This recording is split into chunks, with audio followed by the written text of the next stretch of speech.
A decade of glitter, rebellion, and revolution, the 1970s gave us legends who changed the sound of music forever.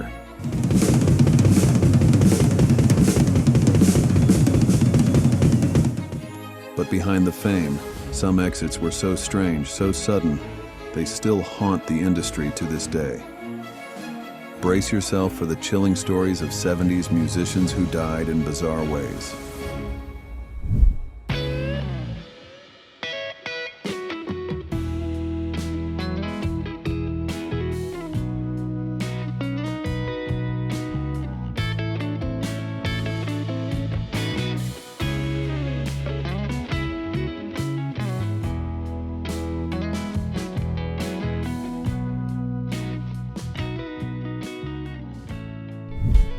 Harry Chapin's songs were about ordinary lives, fathers, taxi drivers, dreamers, but his own story ended in a way no one could have written.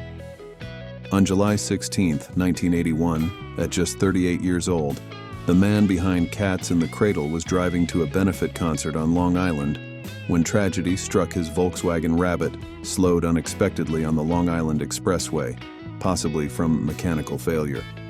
A tractor trailer slammed into the back of his car, which burst into flames. Though initial reports suggested a heart attack, the autopsy later confirmed that Chapin was killed instantly by the impact, which caused massive internal injuries, including a lacerated aorta. He was on his way to yet another charity show, the kind he played more than 100 times a year. In life, Harry Chapin was as driven by conscience as by melody. He used his fame to fight hunger, founding Why Hunger and Long Island Cares, organizations that still feed millions across the world. "My credo," he once said, "is when in doubt, do something." Even after his death, that call to action lives on. Harry Chapin's music told us to care. His legacy dares us to prove we still do.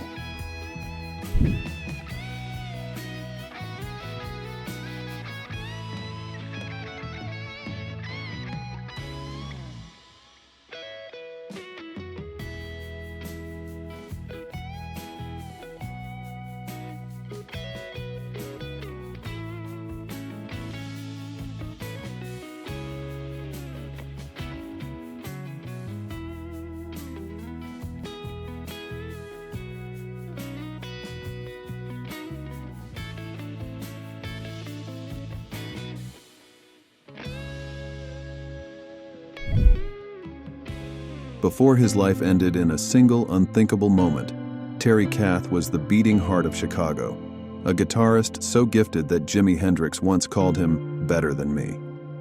His wild, soulful solos powered songs like 25 or 6 to 4 and Make Me Smile, and his voice carried the kind of grit that made Chicago's sound unforgettable.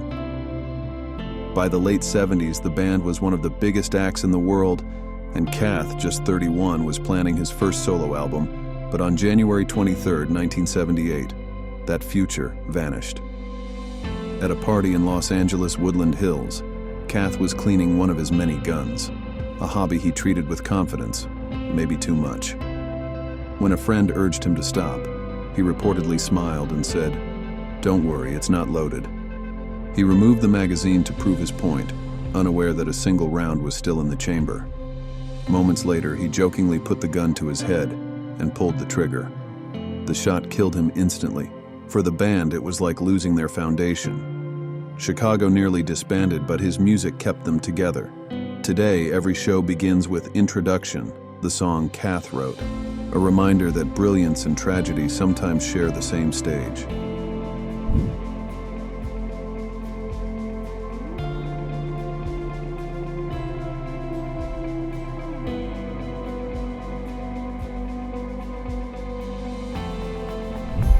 Keith Relf's voice helped define the sound of British rock's first great wave.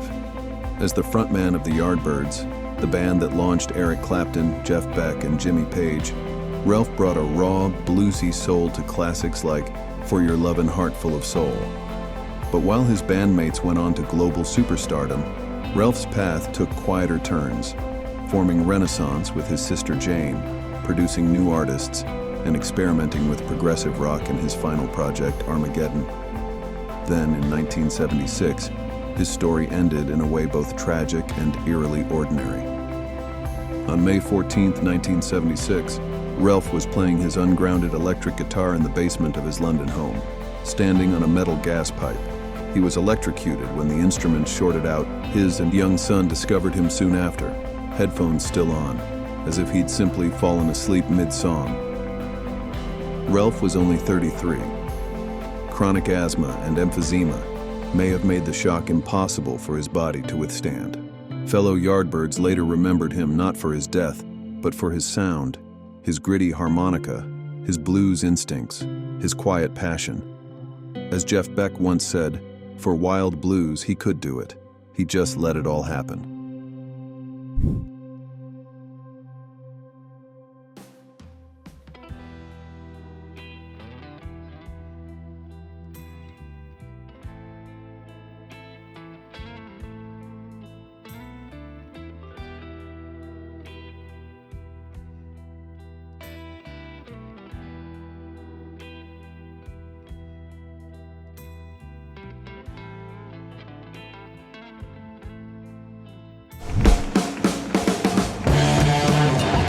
John Bonham, the powerhouse drummer of Led Zeppelin, was a force of nature behind the kit, but his legendary appetite for excess ultimately led to one of rock's most tragic and preventable deaths. His passing on September 25, 1980, at the age of 32, did not just end a life, it ended the greatest rock band of the 1970s. The final day of Bonham's life began with a relentless, 12-hour drinking binge.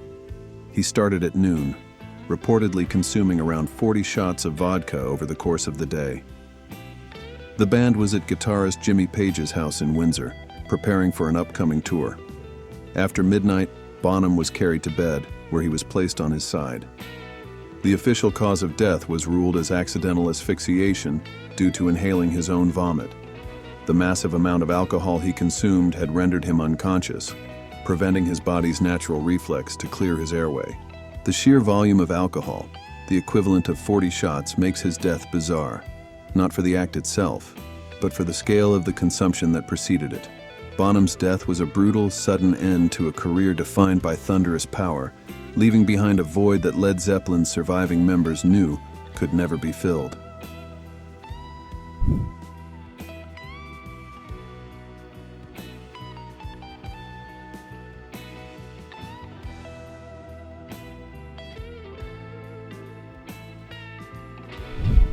Before punk had a name, Billy Mersha gave it a heartbeat. The Colombian-born drummer of the New York Dolls helped invent the sneering, chaotic energy that would shape an entire generation of rock off stage. The Dolls were just as wild as their sound, part glam, part danger, and entirely unpredictable. But their rebellion turned fatal on November 6, 1972, when Mersha, only 21, died in one of rock's most senseless tragedies. While in London for a tour, the band attended a party where Mersha overdosed on sedatives similar to Quaaludes. Panicked, the people around him tried to revive him, not by calling an ambulance, but by pouring hot coffee down his throat and plunging him into a freezing bath. The crude remedy caused him to choke and drown before help could arrive. What was meant to sober him up instead took his life. The New York Dolls replaced him with Jerry Nolan, but insiders say the band was never the same. Mersha's death shattered their reckless momentum and cast a long shadow over the glitter and noise. For all their defiance, the Dolls learned the hardest truth of rock and roll, that immortality comes at a terrible price.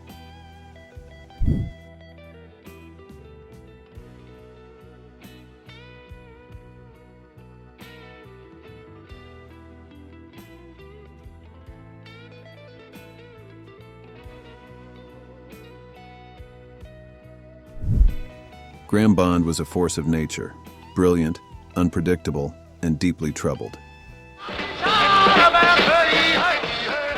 In the 1960s, his Graham Bond organization helped shape the sound of British blues and R&B, giving early homes to legends like Jack Bruce and Ginger Baker before they formed Cream Bond.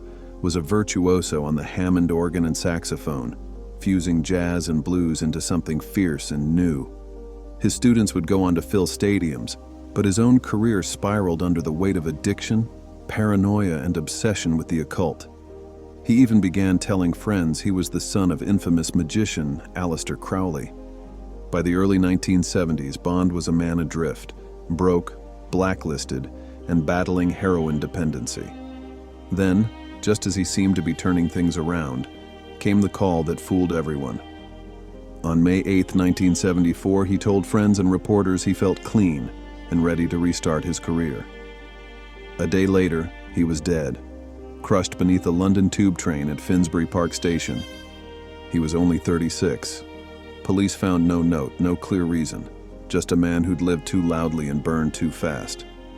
Graham Bond's death remains a mystery, but his music lives on, echoing with the same wild genius that once remade British rock.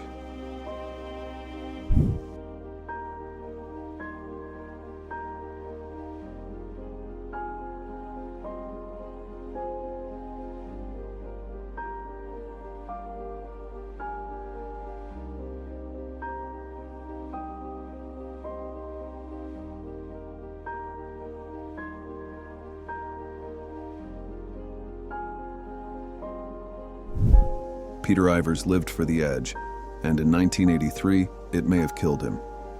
A Harvard-educated musician, harmonica prodigy, and avant-garde performer, Ivers seemed to exist at the crossroads of every creative scene. He wrote the haunting song In Heaven for David Lynch's Eraserhead, opened for Fleetwood Mac in a diaper, and hosted New Wave Theater, a chaotic LA cable show that gave early exposure to punk bands like Black Flag and the Dead Kennedys. Friends described him as fearless, eccentric, and endlessly curious. Then on March 3, 1983, that energy came to a brutal end. Ivers was found in his downtown Los Angeles loft, bludgeoned to death in bed. A massive wooden mallet lay nearby. His door showed signs of tampering, but police found no fingerprints, no witnesses, and no clear motive. Some suspected a robbery. Others whispered darker theories, perhaps tied to the violent, drug-fueled punk world orbiting New Wave Theater. The case went cold, leaving only speculation and grief. He was 36, just as success was finally finding him. Weeks after his murder, Diana Ross recorded one of his songs, and his name flickered briefly on soundtracks and credits, then silence. To this day, Peter Ivers' death remains unsolved, a mystery as strange and haunting as the art he left behind.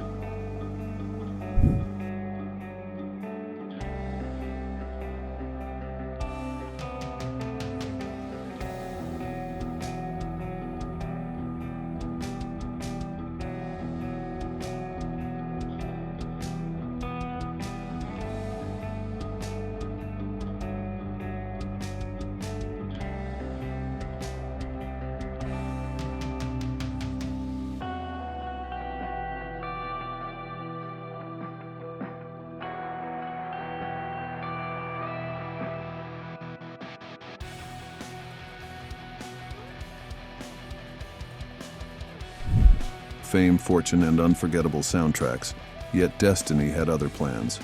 Each story reminds us that even the brightest stars can fade in the strangest of ways. Which of these deaths shocked you the most? And do you believe fame protects or only magnifies the tragedy when it strikes? If you want more deep dives into the untold stories of music legends, hit like, drop a comment, and subscribe. Your support keeps these memories alive. Thank you for watching.